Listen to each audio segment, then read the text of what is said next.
Hello everybody and welcome to week 10 of our Literature and the Environment class. I hope you're doing well. I hope you're surviving the heat over the last couple weeks.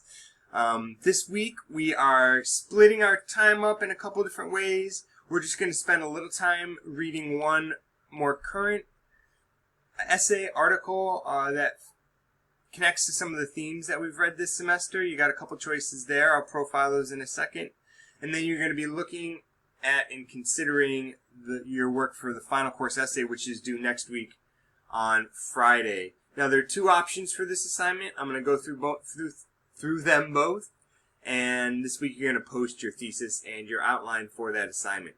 So, first of all, good work finishing and working on The Stranger in the Woods, this fascinating story of Christopher Knight. I'll be interested in seeing what connections you made between him and some of the authors that we've read this semester. He's definitely a fascinating character. I'm always blown away by the ability for him to live for so many years out in the woods, and even how well and intimate an experience that was for him in terms of stepping on stones during winter to not leave footprints, to know the plants around and to be able to watch and listen in the ways that he did. It's an interesting story for sure. I think this week you'll find some more interesting stories in the essays that we read. For this week, you're going to be looking at one of four essays, and you get to choose. I think you really can't go wrong. The first one is the original Outside magazine article that was turned into this much longer book, Into the Wild, by John Krakauer. The article is called Death of an Innocent, and it pretty much has the same story as the book, but the book has a lot more space to fill that story in. You have an essay from Robert Mcfarland, who's one of the newer essayist writers of the last 10 years. He's had a couple books come out about his experience in nature. In this book, I can't recommend highly enough, Underland by Robert Mcfarland. He explores the things that are underneath our ground, from caves to catacombs to the Wood Wide Web. And if you don't know about the Wood Wide Web, I would highly recommend that one. The third one is an article about Maine and a marsh in particular that is threatened by global climate change. It's by Elizabeth Rush, and it's from her book, The Rising. And then the fourth one is one I just stumbled on over the weekend, and it takes a real hard look at John Muir and his writings and thoughts about African Americans and Native peoples in the latter half of the 19th century.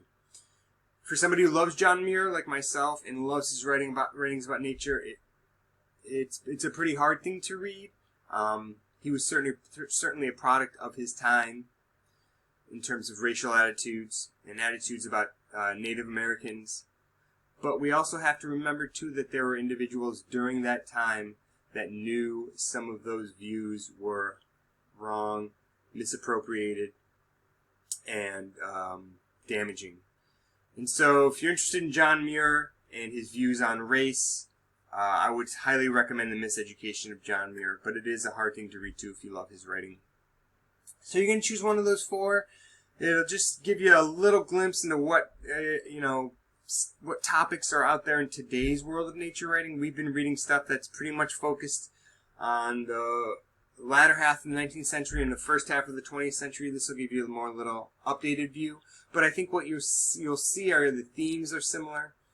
Some of the ideas are similar to the writers that we've been reading, even going as far back as Lewis and Clark. So that's the new reading part of this week. The second part of the week the second chunk of work that you're going to be doing is this final essay project. And here are the two options. Option one, you can choose an author who fits under the genre of nature writing. And you could choose a poet, you could choose a fiction writer. I'd even take an artist, a painter, or certainly a writer of essays or fiction.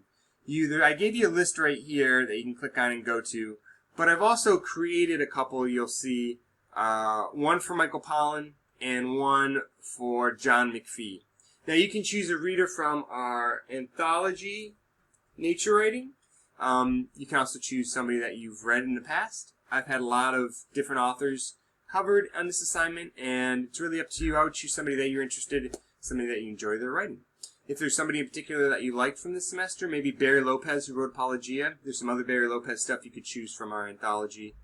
You can use your anthology, you can use resources that you find on the web, but you need to choose an author, and then read one or two essays or stories, 3 or 4 poems if you're going to go with a poet. Research some biographical information of the author and summarize that, and then research their place within the genre of nature writing. Who were their influences? Who did they come to influence? What kinds of themes do they discuss in their writing? What other writers discuss those themes as well? And then finally, look for connections. I said at least 4, but certainly there can be a couple less than that. They're very thorough connections.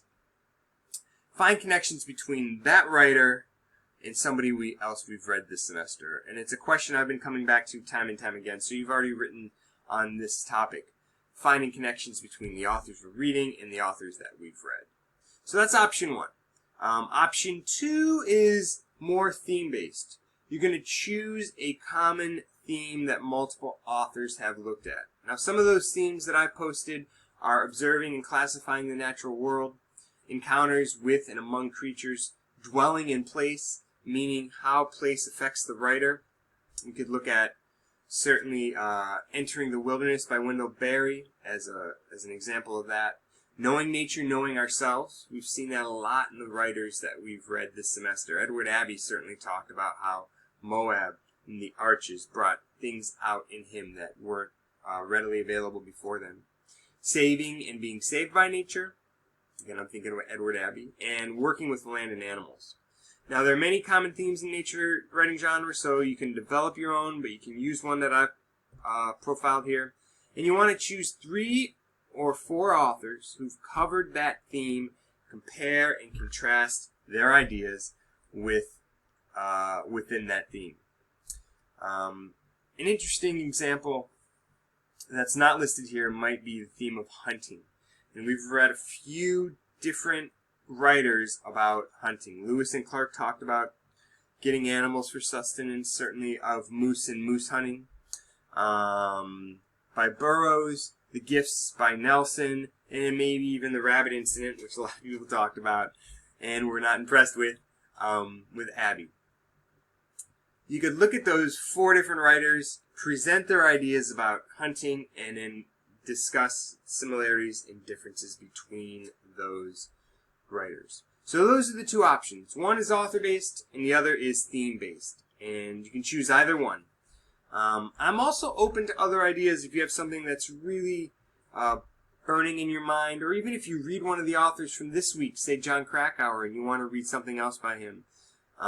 Just pitch the idea to me in the discussion, and I'll get you some feedback about that. Next week is dedicated completely to finishing your final course essay. I'll be looking and grading the close reading journals coming up here by the end of the week. So if you have any last-minute submissions for the close reading journal, please take a look at that. You have a final discussion and a final reading response for this week, and then next week is just your final course essay. We're getting to the end, my friends. Well done. We've packed a lot into this 11 weeks. All right. If you have any questions or concerns, please feel free to reach out. I'll be talking to you soon. Take care.